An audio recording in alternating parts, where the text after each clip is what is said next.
but sometimes it is just hard, and I feel like last week I just sort of gave into the fact that, mate, everyone's pissing me off.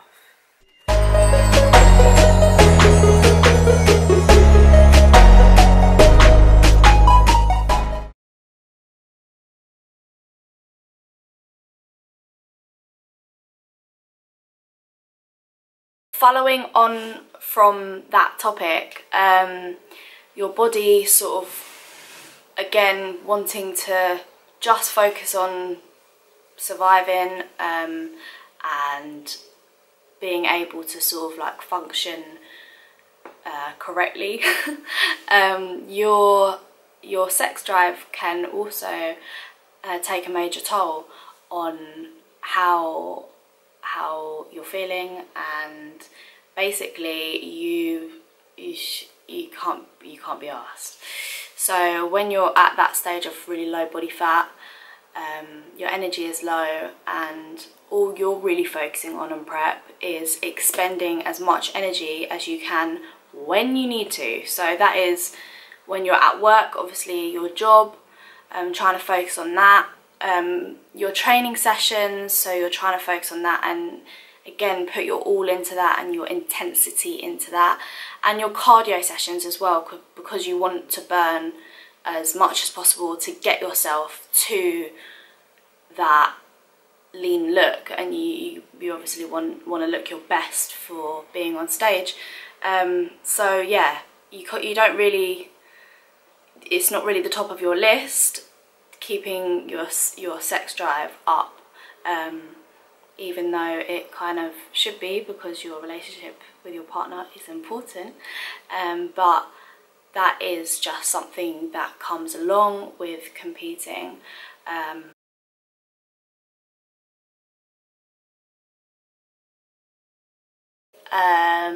I'm gonna say the signs that your body gives you that what you're doing to your body is stressing it out, okay? So this could be a whole list of things. So there's anything from sort of like super dry skin.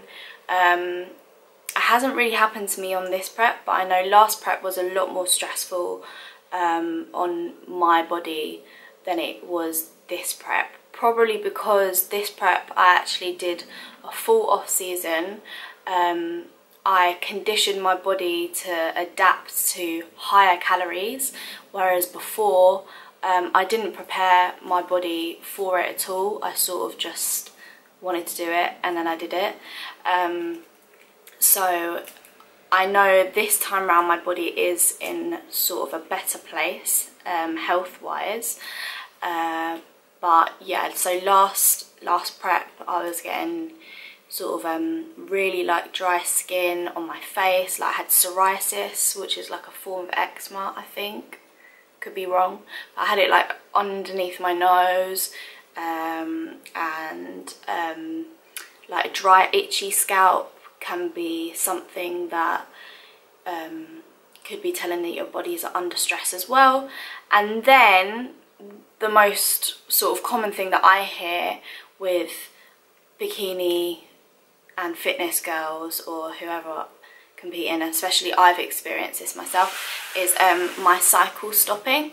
So last year my cycle stopped, I think 2 months before my show, which is obviously not the healthiest of things to put your body through.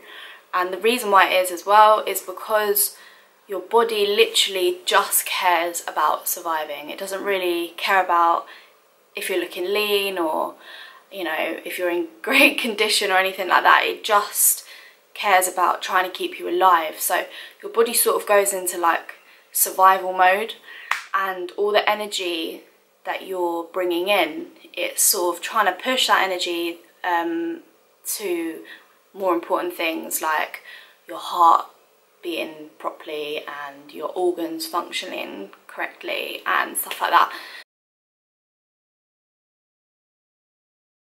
Competing would be the post-show come down, the feelings you get after a show the sort of feeling low and having low self-worth after your show, and the fact that for 4 months or 3 months that you've spent preparing yourself for a show, you've been very sort of, adrenaline's been high, you've been on a big snowball of, you know, progression, and then after the show is done, you know, you have your celebration of going out for food or whatever you want to do.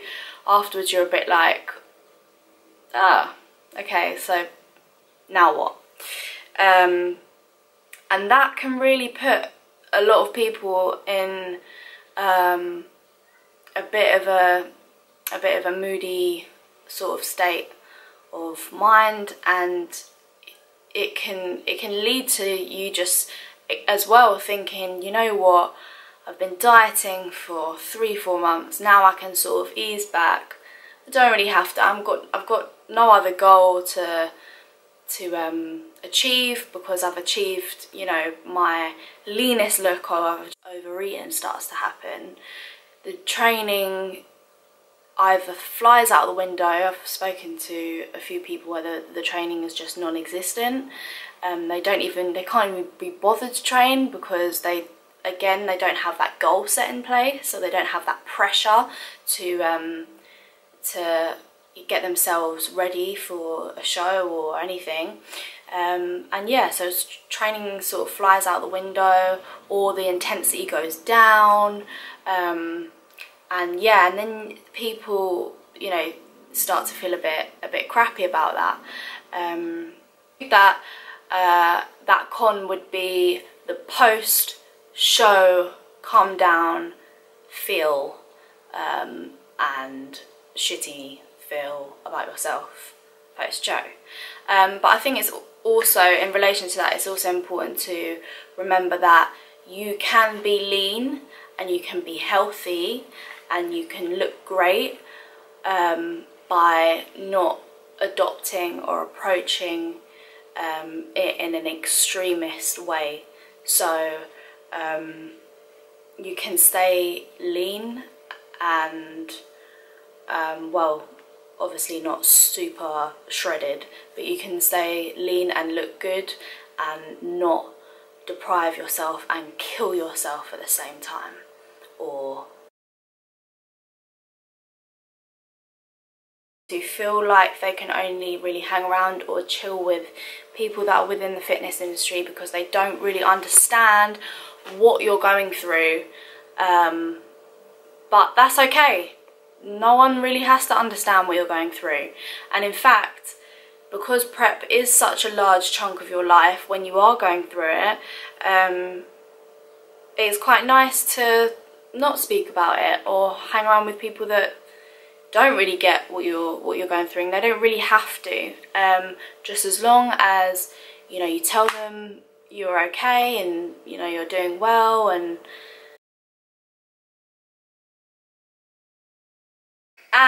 we have another con. Another con of competing would be self-obsession.